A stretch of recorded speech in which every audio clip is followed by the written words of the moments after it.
तो आज इस वीडियो में मैं कैमरा कंपैरिजन करने वाला हूँ S23 अल्ट्रा का विद iPhone 14 Pro Max और देखते हैं कि top of the line Android versus iPhone दोनों में किसका कैमरा ज़्यादा बेटर है, क्या इंप्रूवमेंट्स हुई हैं अभी, क्योंकि दोनों ही फ़ोन्स अभी रिसेंटली लॉन्च हुए हैं। और आप में से काफ़ी लोगों का एक क्वेश्चन रहता है क्या अभी भी फ़ोटो और स्पेशली वीडियोज़ के लिए iPhone लेना चाहिए या Samsung S23 अल्ट्रा में कुछ ज़्यादा बेटर फीचर्स हैं या क्वालिटी है। Let's find out. और ये कैमरा टेस्टिंग शूट करते करते मेरा S23 अल्ट्रा गिर गया था, मतलब मैं नीचे गिर गया था और इसकी स्क्रीन टूट गई थी, जिसकी वजह से इस वीडियो के चक्कर में अराउंड 20,000 का खर्चा हो चुका है।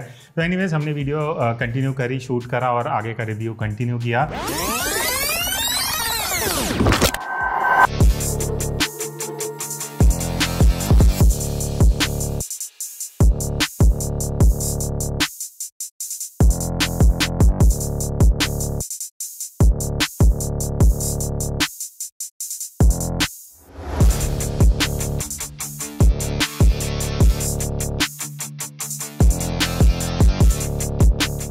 तो अभी ये साइड बाय साइड वीडियो का हम कंपैरिजन कर रहे हैं while I am walking.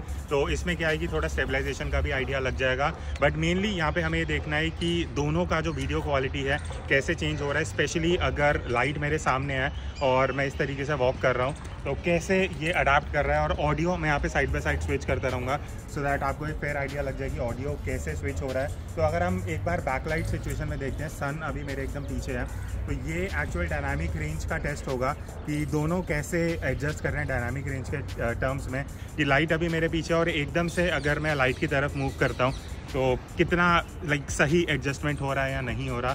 That is something जो top of the line cameras में देखना इंपॉर्टेंट रहेगा।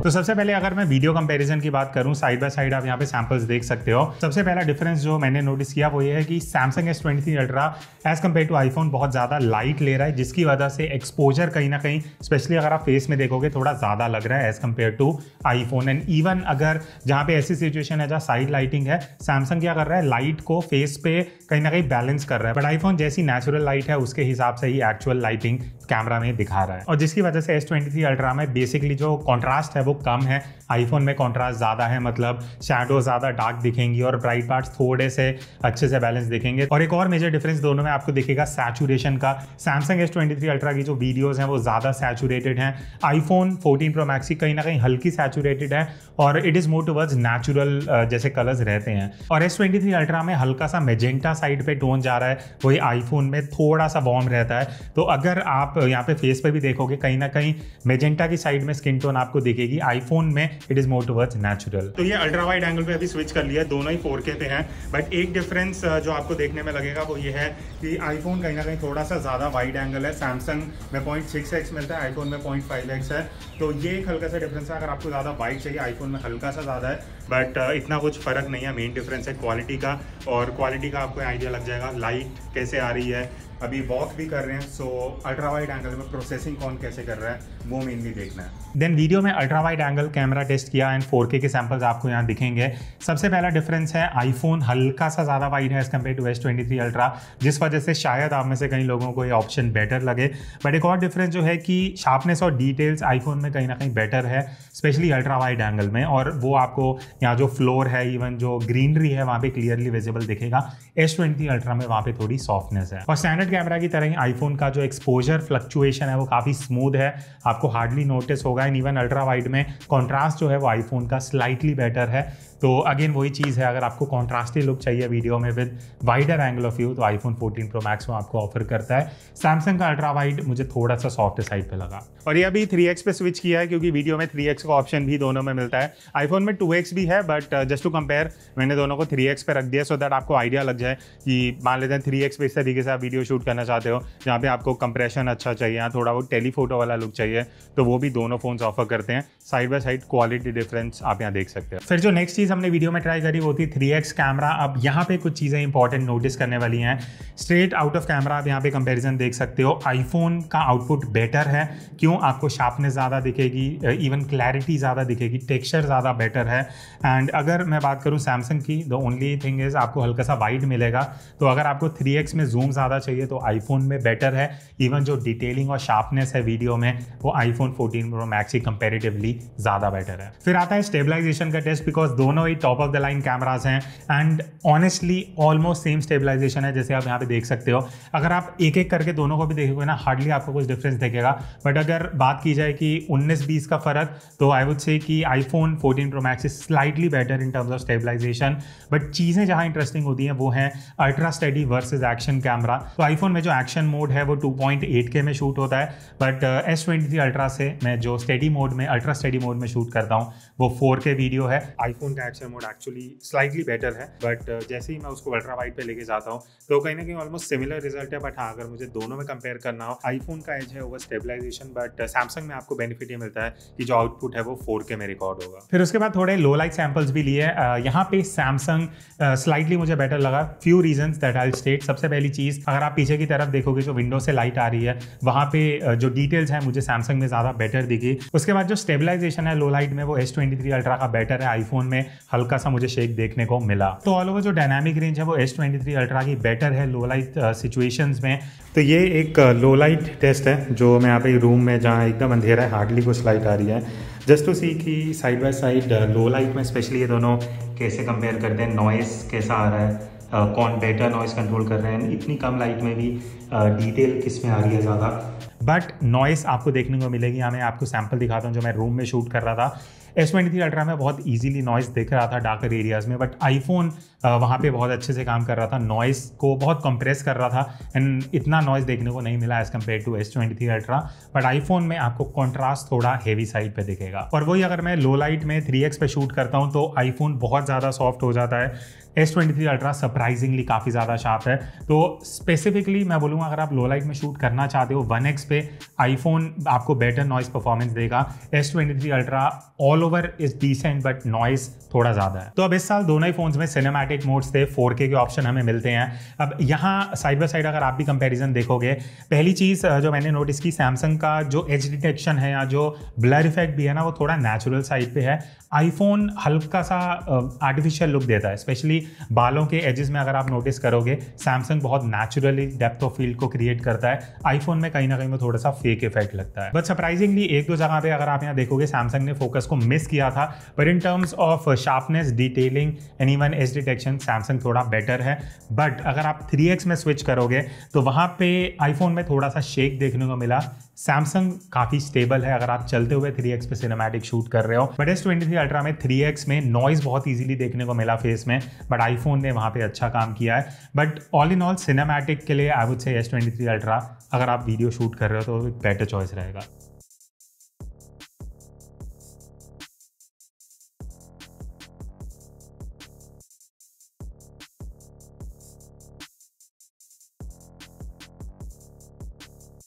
देन फाइनली वीडियो का सबसे इंपॉर्टेंट टेस्ट वो था कि कौन ज़्यादा एक्सपोजर को अच्छे से शिफ्ट करता है। तो वहाँ पे कहीं ना कहीं iPhone is still better option, because S23 ultra में क्या हो रहा था कि हल्का सा वो एक्सपोजर शिफ्ट होता है आपको दिखेगा, बट आईफोन में इतना स्मूथ शिफ्ट होता है कि आप नोटिस भी नहीं कर पाओगे। तो वीडियो का अगर मैं रियर कैमरा से 4K वीडियो का कंक्लूजन करूँ, कहीं ना कहीं S23 अल्ट्रा आपको ऐसी वीडियोज़ देगा जिसमें बेसिकली कलर्स अच्छे हैं, ऑल ओवर आपको स्किन टोन हल्का सा मेजेंटा साइड पर मिलेगा। बट आईफोन में वीडियो ज़्यादा स्टेबल हैं इन terms of skin tone, in terms of अगर मैं कलर्स की भी बात करूं, और कहीं ना कहीं कॉन्ट्रास्ट आपको ज़्यादा मिलता है। तो आईफोन की वीडियोस आप डायरेक्टली सोशल मीडिया पे अच्छे से यूज़ कर सकते हो। S23 अल्ट्रा के लिए आपको हल्का सा प्रोसेस करना पड़ेगा। और ये है दोनों का side by side front camera का वीडियो टेस्ट, 4K में है दोनों। और अभी मैं इंडोर सिचुएशन में हूँ। इंडोर से शुरू करते हुए मैं बाहर की तरफ जाऊँगा जस्ट टू सी कि अगर आप लोग मान लेते हैं कि घर के अंदर वीडियोस बनाना चाहते हो या व्लॉगिंग करना चाहते हो, सो ये एक रियल वर्ल्ड टेस्टिंग हो जाएगा उसके लिए। और एक बार बाहर भी चल लेते हैं एंड लेट्स सी कि आउटडोर सिचुएशन में हाउ डज इट वर्क। तो अभी मैं अंदर से बाहर की तरफ एकदम सनलाइट में आया हूँ and let's see backlight situation में दोनों कैसे काम कर रहे हैं। एक चीज़ इंटरेस्टिंग है, दोनों अगर आप साइड बाय साइड देखोगे तो आईफोन थोड़ा सा slightly wider as compare to Samsung. तो अगर ब्लॉगिंग के हिसाब से देखा जाए तो कहीं ना कहीं आईफोन थोड़ा बेटर एंगल ऑफ व्यू दे रहा है। बट मेन चीज़ यहाँ पे देखना है कि स्किन टोन कैसा है और कौन ज़्यादा डिटेलिंग कैप्चर कर रहा है फेस में स्पेशली। एंड या ये एक ऑडियो टेस्टिंग भी साइड बाय साइड आपको आइडिया लग जाएगा कि दोनों की ऑडियो कैसी आ रही है। तो वीडियो में जो लास्ट पॉइंट है वो है फ्रंट कैमरा का। अगर आप व्लॉगिंग करना चाहते हो आगे के कैमरा से, तो सबसे पहली चीज़, आईफोन में कॉन्ट्रास्ट थोड़ा ज़्यादा दिखेगा, वार्म स्किन टोन्स हैं। सरप्राइजिंगली आईफोन में जो स्किन है ना वो थोड़ी ज़्यादा वार्म साइड को जा रही है। जब मैंने वीडियो शूट करी थी तब सन नॉर्मल था, इतना ज़्यादा येलोइश भी नहीं था।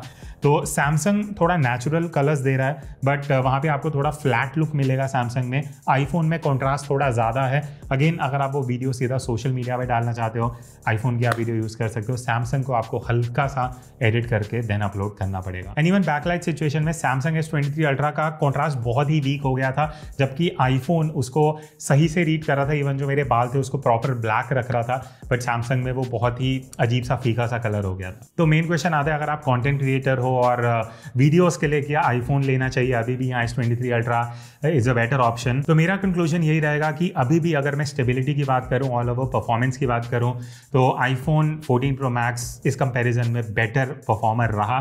S23 अल्ट्रा भी बहुत ज़्यादा इंप्रूव हो चुका है, चाहे वो स्टेबलाइजेशन हो, कलर्स हो या एक्सपोजर की बात हो। बट ऑल टुगेदर जहाँ मैं लाइक एक होल पैकेज की तरह देखूं वीडियो के लिए, तो कहीं ना कहीं iPhone 14 Pro Max is a better option. तो अब बात करते हैं कि दोनों में से बेटर फोटोज़ कौन लेता है। पहले मैं स्टैंडर्ड कैमरा की बात करूंगा। तो साइड बाय साइड आप फोटोज़ देखोगे तो पहला डिफरेंस जो मुझे लगा वो है कि सैमसंग थोड़ा सा वार्म साइड पे है, मतलब जो फोटोज़ है ना वो हल्की येलोइश या कभी मेजेंटा सी टोन ज़्यादा आ रही हैं। आईफोन थोड़ा सा नेचुरल साइड पे रहता है, बट कहीं ना कहीं जो कॉन्ट्रास्ट है वो आईफोन में थोड़ा ज़्यादा है, मतलब शैडोज़ जो डार्कर एरियाज़ है ना वो आईफोन में ज़्यादा डार्क हो रहे हैं। तो इसका कंक्लूजन ये है कि अगर मुझे फ़ोटोज़ लेनी है जिनको मुझे अपने हिसाब से एडिटिंग करना है, तो मैं प्रेफर करूँगा कि मैं सैमसंग चूज़ करूँ। बट अगर आप ज़्यादा एडिटिंग में बिलीव नहीं करते, आपको सीधा फ़ोटो खींच के सोशल मीडिया पर डालनी है, तो आईफोन कहीं ना कहीं एक बेटर चॉइस रहेगा। बट अगर मैं डिटेल शार्पनेस की बात करूँ, इस प्राइस रेंज पे दोनों ही कैमरा बहुत बढ़िया है। स्टैंडर्ड कैमरा मेगापिक्सल की बात हम आगे करेंगे, but it's almost same, but थोड़ा सा जो फ़र्क है वो है कलर्स का और कॉन्ट्रास्ट का। फिर उसके बाद अगर मैं अल्ट्रा वाइड एंगल कैमरा की बात करूं, तो अगेन दोनों की परफॉर्मेंस ऑलमोस्ट सिमिलर है। यहाँ पे आप फोटोज़ देख ही सकते हो स्क्रीन पे। तो फ़र्क सिर्फ उतना ही है कलर टोन्स का कि सैमसंग हल्का सा वार्म साइड पे जा रहा है, आईफोन जो है वो कॉन्ट्रास्ट थोड़ा सा हेवी रख रहा है। बट अगर मैं डिटेल शार्पनेस और क्लैरिटी की बात करूँ तो दोनों ही काफ़ी बढ़िया जॉब कर रहे हैं।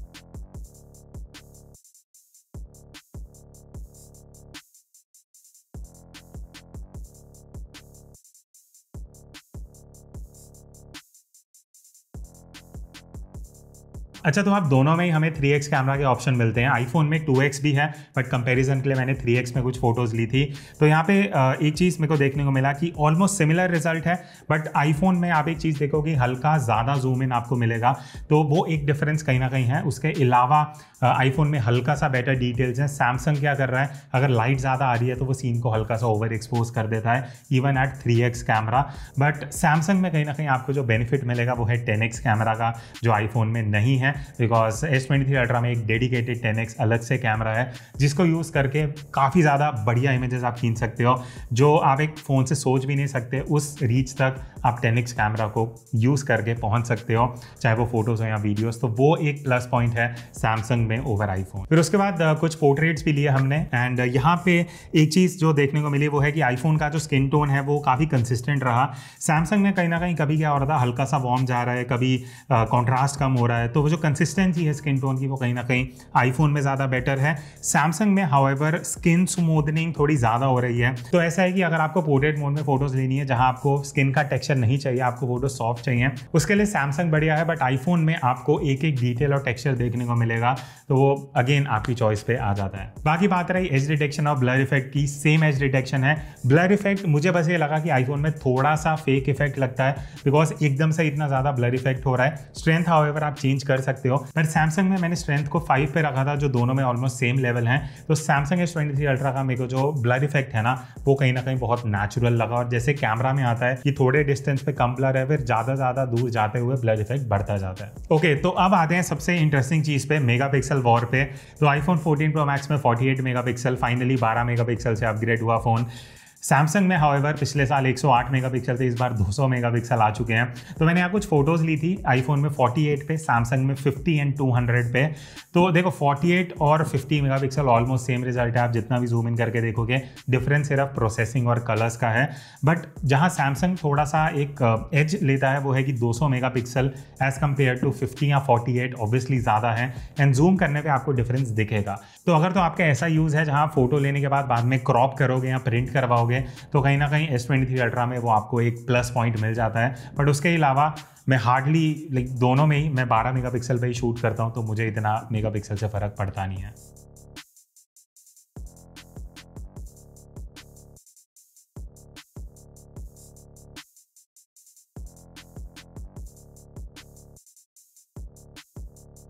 तो अब बात करते हैं सेल्फीज़ की, और यहाँ पे थोड़ी सी चीज़ रिवर्स हो रही हैं। आईफोन में मुझे सेल्फी थोड़ी सी वार्म देखने को मिली, जबकि बाकी सिचुएशन में सैमसंग में ज़्यादा वार्म टोन्स आ रहे थे।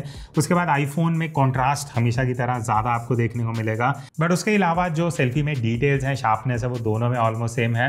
पोर्ट्रेट मोड में भी आप सेल्फीज़ ले सकते हो दोनों फ़ोन में। बट मुझे एक चीज़ लगा कि आईफोन में अगेन बहुत ज़्यादा ब्लर इफेक्ट एकदम सही हो जाता है, सैमसंग में वो थोड़ा कम है। तो अगर मैं बात करूँ कि ज़्यादा नेचुरल कौन सा लगता है तो वो सैमसंग लगेगा। बट अगर आपको ब्लर इफेक्ट ज़्यादा चाहिए तो आईफोन में वो चीज़ मिल जाएगी। तो अभी जो आप ये सैंपल देख रहे हो 8K में ही रिकॉर्ड हो रहा है। बट मैं एक चीज़ बोलना चाहूँगा कि 8K रेजोल्यूशन अभी सोशल मीडिया रेडी भी नहीं है, ना ये डेटा बहुत ज़्यादा कंज्यूम कर रही है वीडियो। तो ठीक है, एक दिया हुआ है एक फीचर आपको, but 4K 60 FPS is good enough, because social media पे भी 1080p से ज़्यादा आप अपलोड नहीं कर पाओगे। एंड इनको आप अभी कमर्शियली 8K इतना यूज़ होगा नहीं, तो 4K is also good enough. तो अब बात करते हैं कि क्या आपको आईफोन लेना चाहिए या S23 अल्ट्रा, अगर आप इस बजट में एक फ़ोन देख रहे हो। ऑनेस्टली कुछ चीज़ों में आईफोन आगे है, कुछ चीज़ों में सैमसंग S23 अल्ट्रा। बट अगर मुझे इन दोनों में से एक फ़ोन लेना हो तो मेरा चॉइस कहीं ना कहीं बहुत कंफ्यूजिंग है। एक्चुअली मैं दोनों फ़ोन यूज़ कर रहा हूँ, ये दोनों मेरे एक पर्सनल फ़ोन है। उसके रीजंस है मैं बता देता हूँ। S23 अल्ट्रा स्पेसिफिकली फ़ोटोज़ के लिए, बिकॉज मैं 10x पे फ़ोटोज़ ले सकता हूँ, 3x पे, 1x, अल्ट्रा वाइड, ये सारी ऑप्शंस मुझे मिलती हैं। 200 मेगापिक्सल किसी काम का नहीं है, बट ऑल टुगेदर फ़ोटोज़ के लिए सैमसंग बेटर है।